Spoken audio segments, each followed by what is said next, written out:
Hello students, बेटा again welcome you to my YouTube channel CA Romil Jain. और last class में अपन लोगों ने जो वीडियो देखा था वो अकाउंटिंग इक्वेशन का लेक्चर नंबर 1 देखा था, ठीक है ना। मैं एक बार रिवाइज कर देता हूँ। पिछली क्लास जो हमने डिस्कस की थी तो मैंने आपको अकाउंटिंग इक्वेशन के अंदर बेसिक कंसेप्ट समझा चुका था कि अकाउंटिंग इक्वेशन के अंदर दो पार्ट होते हैं, asset equal to liability plus capital. इस एल और इस सी का मैंने मतलब बताया था। इस एल का मतलब होता है एक्सटर्नल लाइबिलिटी, इस एल का मतलब होता है एक्सटर्नल लाइबिलिटी और सी का मतलब होता है इंटरनल लाइबिलिटी, ठीक है ना। तो वो सारी liability which is towards owner is known as capital और वो सारी liability which is toward outsider is known as external, ठीक है ना। आपको मैंने बताया था लाइबिलिटी को हम लोग एक और नाम से जानते हैं with the word equity. Liability को एक और किस नाम से जानते हैं? इक्विटी वर्ड से भी जानते हैं, ठीक है ना। तो हम लोगों ने पिछली क्लास में कंसेप्ट देखा था कि asset is equal to liability plus capital. Liability मतलब होता है एक्सटर्नल लाइबिलिटी, कैपिटल मतलब होता है इंटरनल लाइबिलिटी। लाइबिलिटी को हम लोग एक और नाम से जानते हैं विद द वर्ड इक्विटी। तो मैं ऐसा ही बोल सकता हूं कि total liability is equal to total equity. Total liability कह दो या टोटल इक्विटी कह दो, तो टोटल लाइबिलिटी कह दो या टोटल इक्विटी कह दो, ये एक ही बात होती है, ठीक है ना। तो हमेशा एक चीज ध्यान रखना, asset is equal to liability plus capital. Liability मतलब होता है एक्सटर्नल और कैपिटल मतलब होता है इंटरनल, ठीक है ना। अब हम लोग आज इस वीडियो के अंदर जो डिस्कस करेंगे वो इस कंसेप्ट के बेस पे हम लोग क्वेश्चंस पढ़ेंगे। कैसे अपने क्वेश्चंस करना है वो हम लोग आज डिस्कस करेंगे, ठीक है ना। मैं आपको एक चीज और नोटिस में ले आता हूं, हम लोग रेगुलर बेसिस पे लाइव क्लासेस कंडक्ट कर रहे हैं अकाउंटेंसी सब्जेक्ट की, ठीक है ना। तो अगर उन लाइव क्लासेस को आप लोग ज्वाइन करना चाहते हो बहुत नॉमिनल कॉस्ट पे और तुम्हारे कंसेप्ट बहुत अच्छे से क्लियर हो जाएंगे, इंडिविजुअल बेसिस पे डाउट्स सॉल्व होते हैं और आप कोई सी भी सिटी के अंदर हो, आप हमारी ऐप पे लाइव क्लासेस, ऐसे आप लाइव क्लासेस ले सकते हो। आपको फोन नंबर मेरा 9929411361 है, ठीक है ना। आप इस कॉल पे मेरे को व्हाट्सअप कर देना, आपको रेगुलर बेसिस पे लाइव क्लास एक्सेस मिल जाएगा। और लाइव क्लासेस पढ़ने का मतलब रिकॉर्डेड और लाइव प्लस प्रैक्टिस शीट्स, ये सारी चीजें आपको लाइव क्लासेस के अंदर मिलेगी, ठीक है ना। तो अगर आप वो लाइव क्लासेस ज्वाइन करना चाहते हो तो मेरे को इस नंबर पे कॉल करो या व्हाट्सएप करो, I will revert you how you should join that live class, ठीक है। तो आज हम लोग कंसेप्ट डिस्कस करेंगे अकाउंटिंग इक्वेशन कैसे बनाना है। बहुत धीरे धीरे कंसेप्ट डिस्कस करेंगे, देखो आपको अच्छे से समझ में आ जाएगा बेटा, ठीक है ना।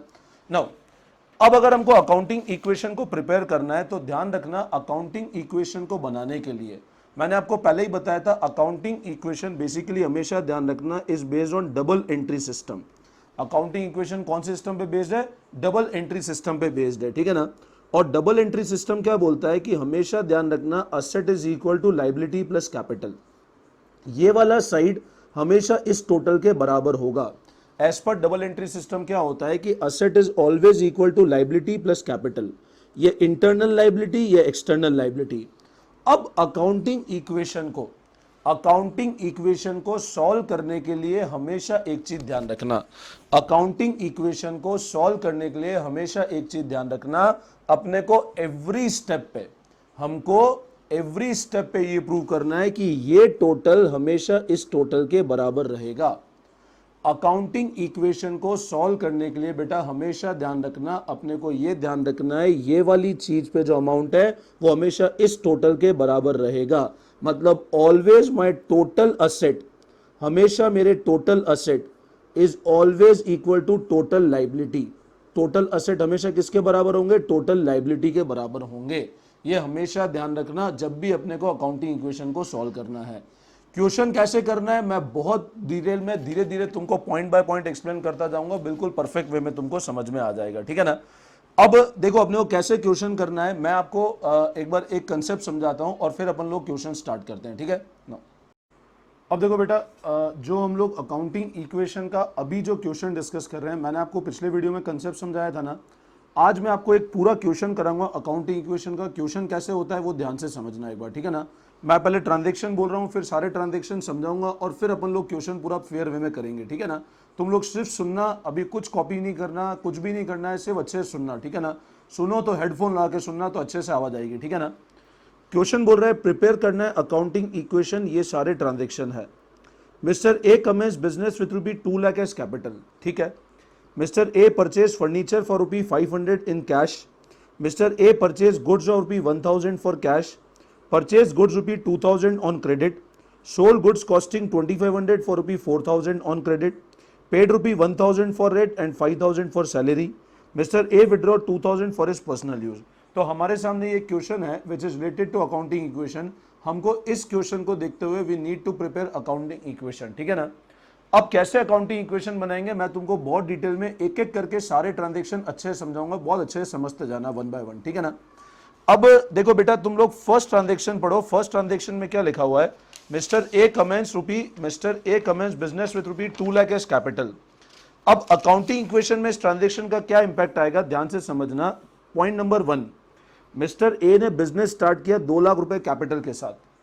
अब हमेशा ध्यान रखना जब भी अपन अकाउंटिंग इक्वेशन बनाएंगे ना, मैंने आपको अकाउंटिंग इक्वेशन के 2 पार्ट बताए, ठीक है ना। एक पार्ट तो अपन ने डिस्कस किया था असेट और एक पार्ट डिस्कस किया लायबिलिटी प्लस कैपिटल। तो इधर मैं लिख देता हूं असेट और इधर मैं लिख देता हूं लायबिलिटी और प्लस कैपिटल, ठीक है बेटा। ये एक सेकेंड पार्ट हो गया अकाउंटिंग इक्वेशन का। तो एक पार्ट तो मैंने लिख दिया असेट और एक पार्ट हो गया लायबिलिटी प्लस कैपिटल अपना, ठीक है ना। अब हमको अकाउंटिंग इक्वेशन में एवरी स्टेप पे ये प्रूव करना है कि ये वाला side is always equal to this side. मेरी बात फिर से समझना, आपको अकाउंटिंग इक्वेशन में एवरी स्टेप पे प्रूव करना है कि ये वाला साइड का total is always equal to total of this side. ये हमको हमेशा प्रूव करते हुए चलना है। अब कैसे प्रूव करेंगे, तो मैं स्टार्टिंग करता हूं। मैं सबसे पहले लिखता हूं आपको ट्रांजेक्शन क्या बोल रहा है, मिस्टर ए ने बिजनेस स्टार्ट किया। अभी ये फेयर नहीं कर रहा हूं मैं, फेयर पूरी नोटिंग बाद में कराऊंगा आपको, ठीक है ना। क्वेश्चन बोल रहा है मिस्टर ए ने बिजनेस स्टार्ट किया 1 लाख रुपए कैपिटल के साथ। अब आप बताओ अगर 1 लाख रुपए कैपिटल के साथ में बिजनेस स्टार्ट किया, ठीक है ना, 1 लाख रुपए ना चेक कर लो, हाँ 2 लाख रुपए सॉरी, तो 2 लाख रुपए कैपिटल के साथ अगर बिजनेस स्टार्ट किया, अगर मिस्टर ए ने बिजनेस स्टार्ट किया with rupee 2 lakh as capital, तो इस 2 लाख से बताओ सबसे पहले बिजनेस में क्या आएगा, लॉजिकली सोचना। मान लो ये मिस्टर ए है, मैंने मिस्टर ए का फोटो बना दिया, ठीक है, ये बेटा मिस्टर ए है और ये ए का बिजनेस है। इस बिजनेस में मिस्टर ए ने रुपी 2 लाख रुपए लगाए। कैपिटल मतलब वही होता है जो ओनर इन्वेस्ट करता है। इस बिजनेस में मिस्टर ए ने 2 लाख रुपए लगाए, तो इस बिजनेस के लिए क्या बढ़ा, तो बोलो बेटा एक तो बिजनेस में कैश बढ़ा, और वो जो बिजनेस में कैश बढ़ा उस कैश के बढ़ने को क्या बोलोगे तुम लोग, कैपिटल। उसको क्या बोलेंगे अपन लोग, कैपिटल। मतलब बिजनेस में एक तो कैश बढ़ा और साथ में क्या बढ़ेगा, कैपिटल बढ़ेगा। मेरी बात फिर समझना, मैं इस बिजनेस के लिए अकाउंटिंग इक्वेशन बना रहा हूं। अगर मिस्टर ए ने यहां पर 2 लाख रुपए लगाए, तो आप बताओ बिजनेस के लिए क्या होगा। अकाउंटिंग इक्वेशन हमेशा बिजनेस के लिए बनती है, ठीक है ना। तो यहां बिजनेस में एक तो कैश बढ़ेगा और साथ में क्या बढ़ेगा, कैपिटल बढ़ेगा। Getting my point.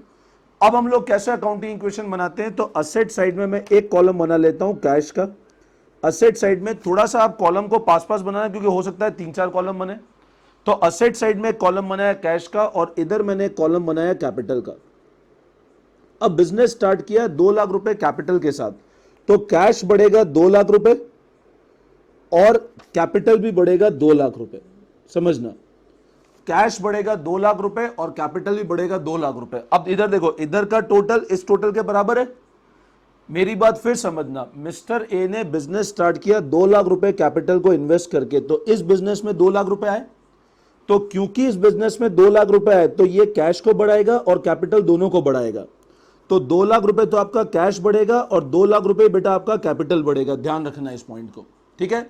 अब अपन देखते हैं एक बार कैसे इसको अकाउंटिंग इक्वेशन में हम लोग प्रॉपर वे में प्रेजेंट करते हैं, या मैं एक बार सारे ट्रांजेक्शन समझा देता हूं, एंड में आपको फेयर कर दूंगा, ठीक है ना। ये हमारा हुआ point number 1। Second point, mister A purchase furniture. अब मिस्टर ए ने फर्नीचर खरीदा। फर्नीचर असेट है ना। अगर मिस्टर ए फर्नीचर का ही काम करेगा, अगर मिस्टर ए काम मान लो फर्नीचर का ही करता, अज्यूम करो मिस्टर ए क्या करता है, फर्नीचर का ही काम करता, तो फर्नीचर गुड्स हो जाता। मिस्टर ए ने क्या किया, फर्नीचर खरीदा, और फर्नीचर कितने का खरीदा, 500 रुपए का, और खरीदा किसमें, इन कैश। मिस्टर ए ने 500 रुपए का फर्नीचर खरीदा और खरीदा किसमें, इन कैश। अब इस ट्रांजेक्शन से क्या होगा, ध्यान से समझना बेटा, क्योंकि मिस्टर ए ने फर्नीचर खरीदा तो फर्नीचर बिजनेस में आया।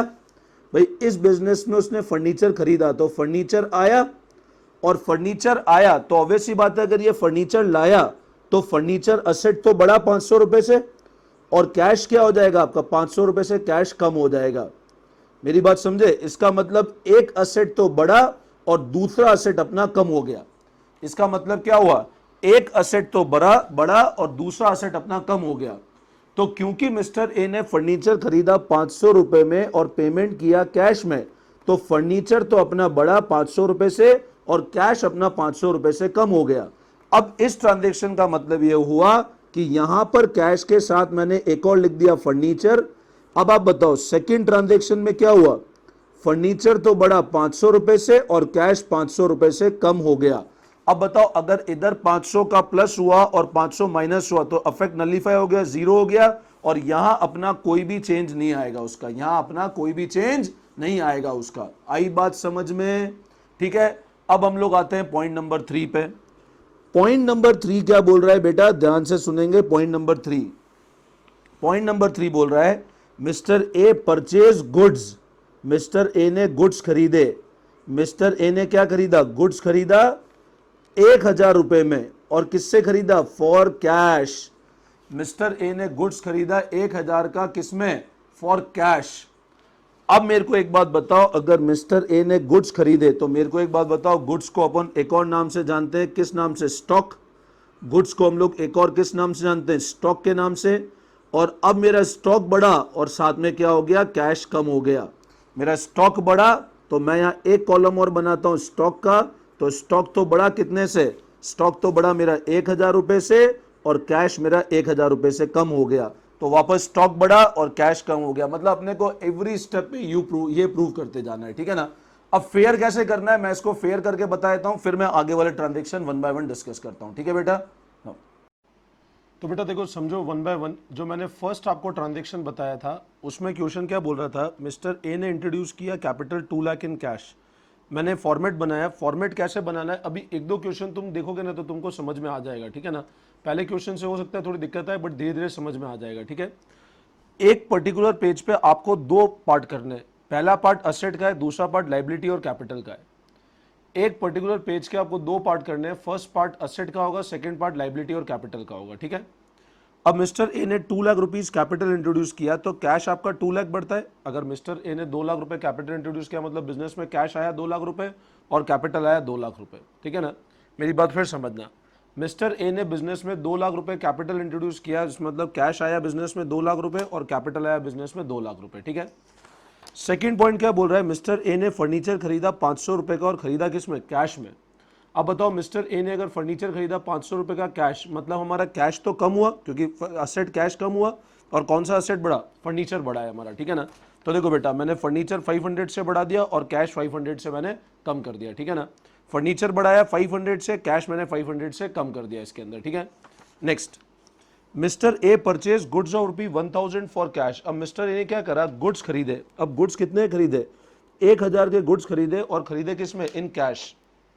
अब आप बताओ अगर मिस्टर ए ने 1000 रुपए गुड्स खरीदे और गुड्स को कैश में खरीदा, इसका मतलब हुआ क्या, सिंपल सी बात है, गुड्स मैंने आपको बताया था स्टॉक होता है, तो स्टॉक बढ़ा और क्या कम हो गया, अपना कैश कम हो गया, ठीक है ना। क्योंकि गुड्स खरीदे किस पे, कैश पे, तो स्टॉक बढ़ा, स्टॉक अपना असेट है और कैश अपना कम हो गया, ठीक है ना। तो देखो मैंने एक कॉलम बनाया किसका, स्टॉक का, तो 1000 रुपए से स्टॉक बढ़ा और मेरा कैश अगेन 1000 रुपए से कम हो गया। समझ में आया, स्टॉक मेरा बढ़ा 1000 से और कैश मेरा 1000 से कम हो गया इसमें, ठीक है ना। Next, purchase goods of rupee 2000 on credit. अब ये वाला ट्रांजेक्शन ध्यान से समझो, मिस्टर ए ने क्या करा, गुड्स खरीदे 2000 रुपए के, गुड्स खरीदे 2000 के, और 2000 किस पे खरीदे, क्रेडिट पे। अब क्रेडिट पे खरीदना मतलब अगर अपन गुड्स को क्रेडिट पे खरीदते हैं तो क्रेडिटर होते हैं, जिससे अपन गुड्स क्रेडिट पे खरीदते हैं क्रेडिटर होता है। तो हमने क्या करा, 2000 रुपए के गुड्स खरीदे और खरीदे किस पे, क्रेडिट पे। इसका मतलब हुआ क्या, हमारा स्टॉक बढ़ेगा 2000 से, और क्योंकि हमने गुड्स को खरीदा क्रेडिट पे, क्रेडिट मतलब अपन ने उधार पे खरीदा, तो अपना क्या बढ़ेगा, क्रेडिटर। तो इसका मतलब, और क्रेडिटर अपनी क्या है, लायबिलिटी है। मेरी बात फिर से ध्यान देना, हमने 2000 रुपए का स्टॉक खरीदा और स्टॉक किस पे खरीदा, क्रेडिट पे, तो इसका मतलब आपका स्टॉक 2000 से बढ़ेगा और क्रेडिटर आपकी लायबिलिटी है, तो आपका क्रेडिटर कितने से बढ़ेगा, 2000 से क्रेडिटर बढ़ेगा। तो स्टॉक 2000 से बढ़ा और क्रेडिटर भी 2000 से बढ़ गया। मेरी बात समझना, हमने स्टॉक खरीदा 2000 का उधार पे, तो स्टॉक 2000 से बढ़ा, गुड्स मेरा स्टॉक है 2000 से बढ़ा, और क्योंकि क्रेडिटर एक तरह की मेरी लायबिलिटी है तो वो मैंने फिर 2000 से बढ़ा दी, क्रेडिटर मैंने 2000 रुपए से इंक्रीज कर दिए, ठीक है ना। तो देखो इधर ध्यान दो, मिस्टर ए ने परचेज किए गुड्स कितने के, 2000 के, और किस पे खरीदे, ऑन क्रेडिट, ठीक है ना। तो क्या होगा, आप ध्यान दो, स्टॉक बढ़ा अपना कितने से, 2000 से, और लाइबिलिटी साइड में मैंने पहले वाले केस में क्योंकि कैश में खरीदा था तो कैश कम किया मैंने, ठीक है ना। पहले वाले केस में क्योंकि कैश में खरीदा था तो कैश कम किया, इसमें मैंने किस पे खरीदा, क्रेडिट पे, तो मैंने 2000 क्या बढ़ा दिए, क्रेडिटर बढ़ा दिए। तो स्टॉक बढ़ा 2000 से और क्रेडिटर मेरी लाइबिलिटी बढ़ा दी 2000। ध्यान रखना एक ही लाइन में ट्रांजैक्शन आना चाहिए, क्रेडिट पे गुड्स वाला और स्टॉक क्रेडिटर लाइबिलिटी एक ही लाइन में आना चाहिए, पूरा ये सेम लाइन में होना चाहिए, ठीक है ना। अगला, हमने गुड्स बेचे, अब सोल्ड गुड्स मतलब बेचे 2500 रुपए के गुड्स जिनकी कॉस्ट 2500 की थी, बेचे कितने पे, 4000 पे, और किस पे बेचा, ऑन क्रेडिट। मेरी बात ध्यान से सुनना, क्वेश्चन क्या बोल रहा है, हमने गुड्स बेचे कितने के, 2500 के, कितने बेचे, 4000 पे, और बेचा किस पे, क्रेडिट पे। इसका मतलब ये हुआ कि जिन गुड्स की कॉस्ट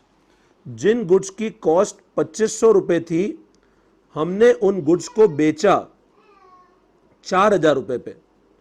जिन गुड्स की कॉस्ट 2500 रुपए थी, हमने उन गुड्स को बेचा 4000 रुपए पे। अब इसका मतलब ये हुआ कि अगर 2500 रुपए की चीज मैंने 4000 पे बेची, तो मेरे को बताओ 1500 रुपए का क्या हुआ बेटा। अगर मैं 2500 की चीज 4000 पे बेच रहा हूं, इसका मतलब मेरे को 1500 को क्या हुआ, प्रॉफिट। और ये जो 1500 का प्रॉफिट है, ये जो 1500 रुपए का प्रॉफिट है, ये क्या बढ़ाएगा, मेरे कैपिटल को बढ़ाएगा। मेरी बात फिर समझना, मैंने 2500 रुपए की चीज बेचा 4000 में, तो मेरा 1500 रुपए से प्रॉफिट बढ़ा, और प्रॉफिट अल्टीमेटली क्या करेगा, मेरे कैपिटल को कम करेगा, बढ़ाएगा, सॉरी, कैपिटल क्या करेगा, बढ़ाएगा। तो मैंने क्या किया बेटा, गुड्स बेचा 2500 का, तो इसका मतलब मेरा जो स्टॉक है वो तो 2500 से कम होगा। स्टॉक कितने से कम होगा, 2500 से। मैंने बेचा कितने पे, 4000 पे, और बेचा किस में, कैश में। तो कैश मेरा 4000 से बढ़ेगा, और क्योंकि 1500 रुपए का मेरा प्रॉफिट है, तो कैपिटल कितने से बढ़ जाएगा, 1500 से कैपिटल बढ़ जाएगा। तो देखो सॉल्यूशन में कैसे पुटअप करेंगे, स्टॉक मेरे पास से गया कितने का, 2500 का। अच्छा अब देख लो हमने बेचा किस पे, अच्छा क्वेश्चन बोल रहा है क्रेडिट पे बेचा। अगर क्वेश्चन बोलता कैश, तो कैश पे कैश बढ़ता। यहां क्वेश्चन क्या बोल रहा है, हमने बेचा किस पे, क्रेडिट पे। अब क्रेडिट पे बेचा मतलब जिसको सामान उधार पे बेचते हैं वो मेरा डेटर है। जिसको सामान उधार पे बेचते हैं वो कौन है, मेरा डेटर। और अगर डेटर बढ़ेगा तो मेरा असेट एक तरह का डेटर, तो 4000 रुपए से डेटर बढ़ गया मेरा, 2500 रुपए का स्टॉक कम हो गया, और 1500 रुपए का मेरा प्रॉफिट हो गया। फिर सुनना, 4000 के डेटर बढ़े, 2500 रुपए का स्टॉक कम हुआ, और 1500 रुपए का प्रॉफिट हो गया। तो कैसे करेंगे आप ध्यान दो, डेटर हमने बढ़ाया 4000 रुपए से, स्टॉक हमने कम किया 2500 रुपए से। डेटर हमने बढ़ाया 4000 रुपए से, स्टॉक हमने कम किया 2500 से, और 1500 रुपए आपका प्रॉफिट है। तो जो प्रॉफिट है अल्टीमेटली वो आपके कैपिटल को बढ़ा देगा, 1500 रुपए हमने कैपिटल को बढ़ा दिया। आई बात समझ में। अगला पॉइंट देखते हैं। अब देखो अगला पॉइंट क्या है बेटा, पेड ₹1000 फॉर रेंट। अगला पॉइंट हमको ये बोल रहा है कि पे हमने किया 1000 रुपए रेंट के लिए और 5000 फॉर सैलरी। तो 1000 हमने रेंट का पेमेंट किया है और 5000 हमने सैलरी का पेमेंट किया है, ठीक है ना। अब मैंने आपको रेवेन्यू और कैपिटल एक्सपेंडिचर का जब कंसेप्ट बताया था वीडियो नंबर 4 के अंदर, तो मैं आपको वहां पे ये चीज समझा चुका था कि जब भी हम लोग पेमेंट करते हैं, ठीक है ना, मेरी बात समझना, हमने क्या किया, पे किया रेंट, कितने रुपए पे किया हमने, रेंट पे किया 1000 रुपए और 5000 सैलरी भरी। तो 1000 रुपए तो हमने रेंट पे किया और सैलरी हमने कितनी पे की बेटा, 5000 रुपए सैलरी पे की। अब एक्सपेंडिचर वाले कंसेप्ट में हमने समझा था ये जो एक्सपेंडिचर है ये हमारा रेवेन्यू नेचर का एक्सपेंडिचर है, क्योंकि ये हमको बार बार करना पड़ेगा। This is expenditure in the nature of revenue, और ये अल्टीमेटली तुम्हारे प्रॉफिट को क्या करेगा, अल्टीमेटली प्रॉफिट को कम करेगा। मेरी बात फिर से समझना, रेंट और सैलरी देना अपना कौन सा नेचर का आप बोलोगे, तो बताओ कौन से नेचर का, रेवेन्यू नेचर का है। और रेवेन्यू नेचर का है तो ये अल्टीमेटली क्या कम करेगा, अपना एक्सपेंस बढ़ रहा है, तो एक्सपेंस अगर बढ़ेगा तो अल्टीमेटली कम किसको करेगा, प्रॉफिट कम होगा। और अगर प्रॉफिट कम होगा तो डायरेक्ट बताओ, जैसे ही प्रॉफिट कम होगा अल्टीमेटली कैपिटल कम होगा। भाई अगर प्रॉफिट कम हुआ मतलब एक्सपेंस किसको कम करेगा, प्रॉफिट बढ़ेगा तो कैपिटल बढ़ेगा, और प्रॉफिट कम होगा तो कैपिटल कम होगा। तो ये एक एक्सपेंडिचर है जो एक तो हमारे कैपिटल को कम करेगा। और अब तुम मेरे को एक बात बताओ, क्योंकि हमने रेंट 1000 रुपए पे किया और सैलरी पे की 5000 रुपए, तो इसका मतलब मेरा कैश भी कम हुआ। डबल एंट्री समझना, क्योंकि हमको एवरी ट्रांजैक्शन के दो इंपैक्ट देखना है। अकाउंटिंग इक्वेशन में एक चीज ध्यान रखना, हर ट्रांजेक्शन के तुमको ये समझना है दो इंपैक्ट होंगे, या तो असेट बढ़ेगा कम होगा, या असेट बढ़ेगा तो लायबिलिटी कैपिटल पे, मतलब अपने को इंपैक्ट दो जगह होना चाहिए। अब क्योंकि मैंने रेंट और सैलरी दोनों पे किया, तो रेंट और सैलरी पे करके 5,000 और 1,000, तो 6,000 रुपए का मेरा क्या कम हुआ, कैश कम हुआ, और 6,000 कम होके कैश जो मेरा कैपिटल को भी कम करेगा, तो 6,000 क्योंकि एक्सपेंस है तो कैपिटल भी कम हो गया हमारा, ठीक है ना। तो ध्यान देना, अब ट्रांजेक्शन को कैसा ट्रीटमेंट किया हमने कैश वाले कॉलम में से, तो क्योंकि कैश मेरा 6,000 कम हुआ तो कैश मैंने 6,000 रुपये कम किया, एक्सपेंस है, और क्योंकि ये मेरा एक्सपेंस है तो मैंने कैपिटल को भी 6,000 रुपये से कम कर दिया, ठीक है ना। एक्सपेंस है तो कैश मैंने 6,000 से कम किया और कैपिटल भी मैंने वापस 6,000 से कम कर दिया, 1,000 रुपये रेंट और सैलरी का, क्योंकि प्रॉफिट कम होगा तो डायरेक्ट मैंने कैपिटल भी कम कर दिया, ना कोई असेट बना ना कोई लायबिलिटी क्रिएट हुई। Next, mister A withdraw ₹2,000 for his personal use. अब 2,000 रुपये बिजनेस से निकाले और यूज बोल रहे हैं वो पर्सनल है। अब अगर यूज वो पर्सनल है, इसका मतलब वो हमारी ड्राइंग्स है, इसका मतलब वो क्या है, हमारी ड्राइंग्स है। तो ये एक तो हमारे कैश को कम करेगा और साथ साथ में किसको कम करेगा, हमारे कैपिटल को कम करेगा। तो मिस्टर ए ने क्योंकि 2,000 रुपये विड्रॉ किए बिजनेस से उसके पर्सनल यूज के लिए, तो वो अल्टीमेटली एक तो कैश को कम करेगा और हमारी कैपिटल को कम करेगा। तो दिस विल रिड्यूस और cash 2,000 and this will reduce my capital 2,000, ठीक है ना। तो अब अगर मैं ओवरऑल टोटल लगाता हूं तो कैश के अंदर 2 लाख प्लान, इसको एडजस्ट करता हूं तो फाइनल इन सबको एड लेस करने के बाद कैश का मेरा फिगर आता है 1,90,500। 2 लाख माइनस 500 माइनस 1,000 सारे ट्रांजेक्शन को एडजस्ट किया, अमाउंट आया 1,90,500। फर्नीचर 500 का मेरे पास पड़ा है, स्टॉक 1 + 2 3,000 माइनस 2,500 स्टॉक आता है 500 का, और डेटर आता है 4,000 का। इन सबको जब मैं क्लब कर देता हूं तो मेरे सामने फिगर आता है 1,95,500। उसी तरह लाइबिलिटी में देखो, क्रेडिटर 2,000 का आया, कैपिटल इनको क्लब किया तो 1,93,500 आया। तो फाइनल टोटल मेरा आ रहा है 1,95,500। दोनों तरफ देखो टोटल मैच हो जाना चाहिए। मतलब अकाउंटिंग इक्वेशन का पर्पज है कि ये टोटल और ये टोटल दोनों का मैच होना चाहिए। ये बेसिक कंसेप्ट है अकाउंटिंग इक्वेशन का, ठीक है ना। और क्वेश्चन देखते हैं, अभी 2-3 क्वेश्चन करेंगे तो बिल्कुल तुमको समझ में आ जाएगा, ठीक है बेटा। चलो अब देखो बेटा, जो हम लोग फर्स्ट क्वेश्चन डिस्कस कर रहे हैं अकाउंटिंग इक्वेशन का, अनसॉल्व क्वेश्चन से स्टार्ट कर रहा हूं। मेरे पास जो बुक है वो टीएस ग्रेवाल है। खैर अभी ये बुक 2019 एडिशन की है, क्योंकि नई बुक लेटेस्ट अभी तक आई नहीं है मार्केट में, ठीक है ना। What will be affect of following on accounting equation, इसका क्या अफेक्ट होगा अकाउंटिंग इक्वेशन पे। पहला पॉइंट बोल रहा है started business with cash 45,000, opened a bank account with deposit of 4,500, bought good from Mister Son and company for 11,200, ठीक है ना।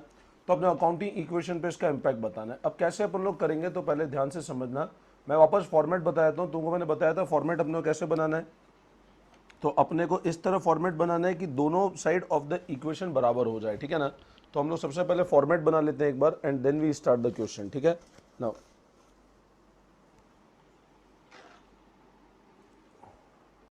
अब कैसे स्टार्ट किया, देखो फर्स्ट पॉइंट हमको क्या बोल रहा है, स्टार्टेड बिजनेस विद कैश 45,000, ठीक है ना।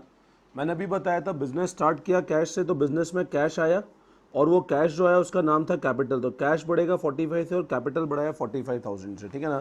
तो देखो हमने कैश बढ़ा दिया 45,000 से और कैपिटल इंक्रीज कर दिया बेटा हमने 45,000 से, ठीक है। Now coming two point number 2। Point number 2 क्या बोल रहा है, open a bank account with deposit of 4,500। हमने एक बैंक में खाता खुलवाया। हमने क्या किया, बैंक में खाता खुलवाया और उसमें 4,500 रुपीज डिपॉजिट करवाए। अब मेरे को एक बात बताओ, बैंक में खाता खुलवाया तो कैश जैसे एसेट है ना, उसी तरह ध्यान रखना बैंक भी एक एसेट है। जैसे कैश एक एसेट है ना, उसी तरह बैंक भी एक एसेट है। हमने बैंक में खाता खुलवाया 4,500 रुपीज डिपॉजिट करके, तो बैंक आपका 4,500 से बढ़ेगा और कैश आपका 4,500 से कम हो जाएगा। ध्यान से समझना, बैंक का बैलेंस 4,500 से बढ़ेगा और कैश का बैलेंस 4,500, क्यों अपन ने बैंक में पैसा जमा करा दिया तो कैश गया और बैंक के अंदर चला गया। तो बैंक भी एक तरह का असेट है, मतलब बैंक बैलेंस। तो मैंने यहाँ लिख दिया बैंक बैलेंस 4,500 सेकेंड पॉइंट करके, और यहाँ माइनस कर दिया 4,500 बेटा, ठीक है ना। हमने बैंक बैलेंस बढ़ा दिया और कैश को कम कर दिया 4,500 से। अगला, bought goods for Mister Son and company for 11,200। अब इस पॉइंट में पता है एक चीज ध्यान रखना, आपको ये नहीं बता रखा है गुड्स आप कैश में ले रहे हो कि क्रेडिट में ले रहे हो। मेरी बात फिर समझना, आपने क्या किया, आपने गुड्स खरीदे, आपने गुड्स खरीदे, लेकिन क्वेश्चन आपको ये नहीं बता रहा है कि हमने गुड्स किस में परचेज किए, कैश में खरीदे कि क्रेडिट में खरीदे। अब ये कैसे पता लगेगा, तो इसके लिए दो चीज बहुत अच्छे से समझना, मैं बहुत धीरे धीरे तुमको अच्छे से समझा देता हूँ ये पॉइंट, ठीक है ना। देखो मान लो क्वेश्चन तुमको ऐसा बोले, सुनना मेरी बात, क्वेश्चन अपने को ऐसा बोले बॉट मतलब परचेज गुड्स, आपको ऐसा बोले परचेज गुड्स, एक तो ऐसा बोला है, एक बोलता है परचेज गुड्स और आगे लिखा है ऑन क्रेडिट। क्या बोल रहा है, गुड्स परचेज किए और किस पे परचेज किए, क्रेडिट पे परचेज किए। अब अगर सिर्फ ऐसा लिखा है परचेज गुड्स, इसका मतलब होता है हमने गुड्स खरीदे किस में, कैश में खरीदे, हमने गुड्स खरीदा और कैश का पेमेंट कर दिया। अगर ऐसा लिखा है परचेज गुड्स ऑन क्रेडिट, इसका मतलब गुड्स हमने उधार पे खरीदे, क्रेडिट का मतलब होता है उधार पे खरीदे। अगर अपने को ऐसा लिखा है परचेज गुड्स और ऐसा लिखा है फ्रॉम एक्स, नाम लिखा है, आगे कैश क्रेडिट नहीं लिखा, अगर कैश लिखा है तो कैश है और क्रेडिट लिखा है तो क्रेडिट है, लेकिन परचेज गुड्स और नाम लिखा है एक्स का। अब अगर हमेशा ध्यान रखना, अगर सामने वाली पार्टी का नाम लिखा हो ना और आगे कैश क्रेडिट कुछ भी नहीं लिखा हो, परचेज किए गुड्स आगे लिखा है फ्रॉम एक्स, लेकिन ये नहीं बता रखा है उधार पे लिए कि आपने कैश पे लिए क्रेडिट पे लिए। अब आपको सिर्फ अगर सामने वाली पार्टी का नाम दिख रहा हो ना तो समझ लेना अपन ने गुड्स किस पे खरीदे, क्रेडिट पे खरीदे, और वो कौन है, अपना क्रेडिटर है। वो कौन है, अपना क्रेडिटर है। क्रेडिटर मतलब अपनी लायबिलिटी है। अगर मान लो आपको ऐसा लिखा है अपन ने इसी तरह सोल्ड गुड्स, बोला है सोल्ड गुड्स फॉर कैश या फॉर क्रेडिट, उधार पे बेचा अपन ने, और मान लो ऐसा बोला है सोल्ड गुड्स टू वाई, ऐसा लिखा है। अब सिर्फ सोल्ड गुड्स इसका मतलब कैश में बेचा है अपन ने, सिर्फ सोल्ड गुड्स फॉर क्रेडिट इसका मतलब उधार पे बेचा है, और sold goods to Y, Y का नाम लिखा हुआ है, वाई का क्या लिखा हुआ है, नाम, इसका मतलब वाई कौन है, वाई अपना डेटर है। वाई कौन है, अपना, अपन ने उधार पे सामान बेचा है तो वाई कौन है, अपना डेटर है। हमेशा ध्यान रखना, अगर सामने वाली पार्टी का नाम लिखा हो ना और आगे कैश, अगर मान लो ऐसा लिखा होता फॉर कैश तो इंप्लाइड है कैश है, इधर बोलते फॉर कैश तो कैश है, लेकिन सिर्फ नाम लिखा और कैश क्रेडिट नहीं बता रखा है, तो फिर हमेशा उसको अज्यूम करेंगे हमने क्रेडिट पे खरीदा और वो हमारा क्रेडिटर है। क्रेडिटर मतलब अपनी लायबिलिटी है। तो हमको क्वेश्चन क्या बोल रहा है, हमने क्या किया, हमको क्वेश्चन ये बोल रहा है bought goods from Messrs Son and company, Son and company से हमने गुड्स उधार पे खरीदे, और कितने पे खरीदे, 11,200 पे उधार पे खरीदा है हमने। अब सन एंड कंपनी अपना क्रेडिटर है और खरीदे कितने पे, 11,200, और हमने गुड्स परचेज किया तो अपना स्टॉक है। तो हम लोग क्या करते हैं, सिंपल सी बात है, अपना स्टॉक बढ़ाते हैं। मैं थर्ड पॉइंट लिखता हूं, थर्ड, मैं स्टॉक बढ़ाता हूं कितने से, 11,200 से, और क्योंकि मेरे को सामने वाली पार्टी का नाम नहीं लिखा है तो मैं उसको क्या मान लेता हूं, क्रेडिटर, तो मेरा क्रेडिटर है, और 11,200 से मैं अपना क्रेडिटर बढ़ा देता हूं। ठीक है, अब मैं अगर फाइनल बैलेंस लगाता हूं तो देखो फाइनल बैलेंस आता है कैश 45,000 माइनस, तो ये आता है 40,500, बैंक आता है 4,500 प्लस 11,200, क्रेडिटर आते हैं आपके 11,200 के, और कैपिटल आता है आपका 45,000। तो अगर हम इन दोनों को जोड़ देते हैं, 11,200 और 45,000 को जोड़ते हैं तो ये आएगा 56,200, इसको जोड़ते हैं तो इसका भी टोटल आता है आपका 56,200। तो देखो दोनों साइड ऑफ इक्वेशन मैच हो गई ना, तो ये अपना अकाउंटिंग इक्वेशन ऐसे कंप्लीट होता है। ठीक है ना, ये अपना फर्स्ट क्वेश्चन मैंने आपको कराया, अभी और 2-3 क्वेश्चन कराता हूं, अभी क्लियर हो जाएगा आपको। ठीक है ना, नो बेटा इसी तरह हम लोग सेकंड क्वेश्चन देखते हैं बुक का। Show the accounting equation on the following transaction. In transaction का हमको अकाउंटिंग इक्वेशन बताना है। Gopinath started business with cash 25,000, business start किया कैश से, 25,000 इन्वेस्ट किया। परचेज गुड्स फ्रॉम श्याम, नाम लिखा है, ये नहीं लिखा है कैश है क्रेडिट है, तो इंप्लाइड है क्रेडिट परचेज है, अभी समझाया था मैंने आपको। Sold goods to Sohan costing 1,800, Sohan भी वापस नाम लिखा है, मतलब अपन ने क्रेडिट पे बेचा है तो डेटर है अपना, गुड्स जिसको उधार बेचते हैं वो debtor. Gopinath withdraw from business, business से पैसा निकाला मतलब ड्राइंग्स है, तो अपने अकाउंटिंग इक्वेशन बनाना है। तो करते हैं एक बार स्टार्ट, कैसे होगा ध्यान से समझना, ठीक है ना। मैं वापस से फॉर्मेट बना लेता हूँ एक बार पूरा। अब देखो कैसे करेंगे क्वेश्चन बेटा। पहला पॉइंट बोल रहा है Gopinath started business with cash 25,000। हमने बिजनेस स्टार्ट किया कैश से 25,000, ठीक है ना। तो मैंने क्या किया, कैश बढ़ा दिया 25,000 से और कैपिटल बढ़ा दिया सेम 25,000 से, ठीक है ना। मैंने कैश बढ़ाया 25,000 से और कैपिटल भी बढ़ा दिया सेम मैंने 25,000 से, ठीक है। Second, purchase goods from Shyam. अब श्याम से हमने गुड्स परचेज किए, तो श्याम कौन है, अपना क्रेडिटर है। गुड्स खरीदे किससे, श्याम से, तो अपना स्टॉक बढ़ा। और श्याम से क्योंकि नाम लिया हो तो क्रेडिटर है, तो स्टॉक बढ़ा और क्रेडिटर अपनी लाइबिलिटी है, कितने का 10,000। तो मैं क्या करता हूं, यहां पर लिख लेता हूं स्टॉक। सेकेंड पॉइंट, यहां मैं लिख लेता हूं स्टॉक। हमने गुड्स परचेज किए शाम से 10,000 के, तो मैंने 10,000 का स्टॉक बढ़ाया और लाइबिलिटी मैंने क्रेडिटर बढ़ा दिए। तो क्रेडिटर हमने इंक्रीज कर दिया 10,000 रुपीज से, ठीक है ना। क्रेडिटर इंक्रीज कर दिया हमने 10,000 रुपीज से। Point number 3, sold goods to Sohan. अब नाम लिखा है सोहन, सोहन नाम लिखा है मतलब डेटर है। कॉस्टिंग 1800, 1800 की चीज बेची हमने। कॉस्टिंग 1800 मतलब 1800 की चीज बेची। अब सेल कितने पे किए, 1500 पे। इसका मतलब कॉस्ट जिसकी 1800 थी बेटा, उसको अपन ने बेचा 1500 रुपए पे, तो अपने को 300 का लॉस हो गया। और 1800 का जो अपन ने गुड्स बेचा अपने को मिलेंगे 1500 ही। मेरी बात फिर समझना, वो गुड्स जिनकी कॉस्ट 1800 थी अपन ने बेचा 1500 पे, इसका मतलब हमको 300 का लॉस हो गया। और 300 का लॉस हो तो कैपिटल कम होगा, बट अपन पैसा मांगेंगे कितना, सोहन से बोलेंगे भैया हमको पैसा दे, 1500 ही देगा वो, 1500 ही देगा वो। तो 1800 के गुड्स अपन ने 1500 बेचे, तो 300 का लॉस है। तो डेटर को हम लोग बढ़ा दे, तो हम लोग क्या करते हैं, यहां पर एक और कॉलम बनाते हैं डेटर का। और डेटर बनाते हैं कितने से, 1500 से। डेटर कितने से बढ़ाते हैं, 1500 से। स्टॉक कितने से कम करते हैं, 1800 से। और लॉस हम लोग हमारे बिजनेस का बता देते हैं 300, तो 300 रुपये का बिजनेस का लॉस हमने बता दिया। स्टॉक कम किया 1800 से, डेटर बढ़ाया 1500 से और कैपिटल कम किया हमने 300 से। फिर last, Gopinath withdraw from business 5,000। अब 5,000 बिजनेस से विड्रॉ किए, इसका मतलब ड्राइंग्स है।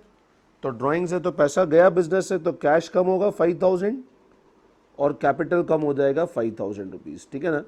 तो ये अब अपना फाइनल वैल्यू कितनी आती है वो चेक कर लेते हैं हम लोग। तो it is 10,000 plus 20, this is 19,700। और इधर कितना वैल्यू आता है वो भी चेक कर लो। 25 माइनस 5, 20,000 प्लस 8200 प्लस 1500। तो अब अगर इधर का टोटल लगाता हूं तो वो आता है 29,700 और इधर का भी टोटल अगर लगाता हूं तो आता है 29,700। तो दोनों तरफ का देखो टोटल हमारा मैच होता है। तो ये एक बेसिक कंसेप्ट है क्वेश्चन नंबर 2 का, ठीक है बेटा। नाउ एक दो क्वेश्चन करते हैं, अभी क्लियर होता जाएगा तुम लोगों को। अब बेटा इसी पैटर्न पे है ना, तुम लोग अनसॉल्व क्वेश्चन नंबर 17 होमवर्क करोगे। अनसॉल्व क्वेश्चन नंबर 17 होमवर्क करोगे, ठीक है ना। वो आप होमवर्क करना अनसॉल्व क्वेश्चन नंबर 17, ठीक है। तो ये वीडियो मैं यहीं पे एंड कर रहा हूं। अब अगले वीडियो के अंदर नेक्स्ट कंसेप्ट तुमको मिलेंगे। हम लोग अकाउंट्स की रेगुलर बेसिस पे लाइव क्लासेस होती है 11th क्लास की, और आपको अगर वो लाइव क्लासेस ज्वाइन करना है तो मेरा फ़ोन नंबर 9929411361 है, जिसमें आप सारे doubts and each and everything discuss कर सकते हैं, ठीक है ना।